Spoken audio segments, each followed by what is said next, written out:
Ito na po ang aming version ng famous angko ng Binsons Camarines Norte. 3 cups ng glutinous rice, 2 cups ng tubig. Ang paglagay po ng tubig ay pakunti-kunti lang po. Ganitong result po ang kailangan natin. Hindi po siya dry na dry at hindi po mamasa-masa. 1/2 cup po ng peanut or mani po na dinurog ko na po yan kanina. 2 kutsara po ng condensed milk. Maglalagay din po ako dito ng 2 kutsara po ng peanut butter. Pampadagdag po yan ng linamnam. Maglalagay din po ako ng 2 kutsara po ng muscovado na asukal. And then mix lang po natin ito hanggang sa magsama-sama na po lahat ng mga sangkap. Tayo ng small amount.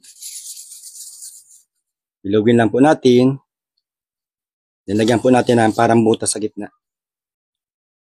Close lang po natin. Dahan-dahan lang po kasi yan po ay natudurog. Steam ko lang po ito ng 8 to 10 minutes. Ganyan pong klase ay luto na po agad yan. Sarap. Sarap. Sarap.